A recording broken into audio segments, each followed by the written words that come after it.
कि आप कहीं भी जाइए, किसी भी क्षेत्र में आप जाइए, अनुशासन आपको बना के रखना है। आपके अंदर अनुशासन होनी चाहिए। यदि आपके अंदर अनुशासन होगा, लक्ष्य को आप आसानी से प्राप्त कर सकते हैं। यदि आपके अंदर अनुशासन नहीं होगा, अनुशासनहीन हो जाएंगे, आप जो लक्ष्य बनाकर चले हैं वो कभी आपको प्राप्त नहीं होगी। क्योंकि बिना अनुशासन के कोई भी काम सही ढंग से किया नहीं जा सकता है। कुछ लोग सफल हो जाते, अलग बात है, उनकी किस्मत ठीक थी कि वह अनुशासनहीन रहते भर में, मेहनत ना करते भर में वो अपनी सफलता को प्राप्त कर ली।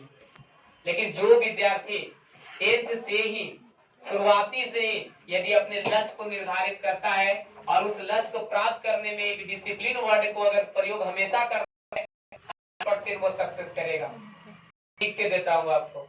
इसलिए पढ़ाई करते समय, आपका एग्जाम है, बोर्ड एग्जाम में देने जा रहे हैं, पढ़ाई करते समय ये आपको फोकस होनी चाहिए कि मेरा माइंड कंसंट्रेट कैसे हो।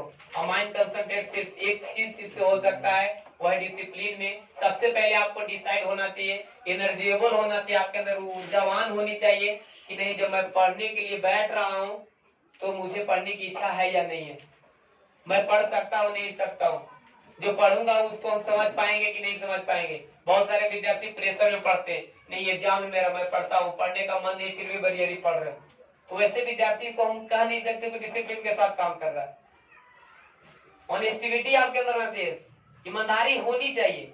पढ़ते समय आप कंसेंट्रेट, बहुत सारे बच्चे लोग पढ़ते समय गाना बजा देते हैं, मोबाइल बजा के पढ़ेंगे, ये कौन सा तरीका है?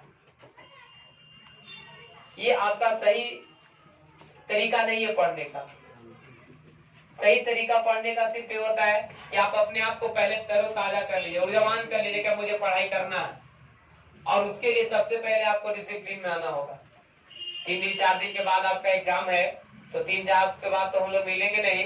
तो मैं तो सिर्फ यही कहूंगा कि आप घर पे 3 दिन, परीक्षा के 2-4 घंटा 10 घंटा पहले आप पढ़ाई बंद करिए, कोई दिक्कत नहीं, लेकिन 2-3 दिन अपने आप को एकदम कंसंट्रेट कर लीजिए। वैसा एक भी घर पे काम नहीं करें जिससे आपका माइंड कहीं ना कहीं डाइवर्ट हो। हम लोग 2-4 दिन मोबाइल से दूर रहेंगे, क्या बिगड़ जाएगा?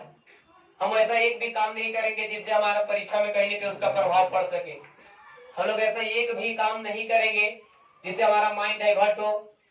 माइंड डाइवर्ट होने वाले बहुत सारी चीजें होते हैं, दोस्तों के साथ बातचीत करना, दोस्तों के साथ घूमने जाना, लड़ाई झगड़ा कर लेना, ये सब माइंड डाइवर्ट हो जाएगा।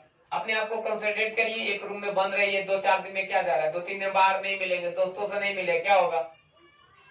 तो उससे एग्जाम नेशन हॉल में जाइएगा तो आपको कहीं ना कहीं पॉजिटिविटी आपके अंदर आएगा, 100% आएगा। दूसरी बात कि यदि आप एग्जामिनेशन हॉल में जाते हैं एग्जाम देने, तो लिखने का भी बहुत सारा तरीका होता है। बहुत सारे लोग, बच्चा बहुत पढ़ने में इंटेलिजेंट होता है लेकिन उसका मार्क्स नहीं आ पाता है। ना आने का वजह भी तो है ना, आप कैसे लिख रहे हैं, किस प्रकार से उस क्वेश्चन का आंसर दे रहे हैं, ये भी बहुत मायने रखता है।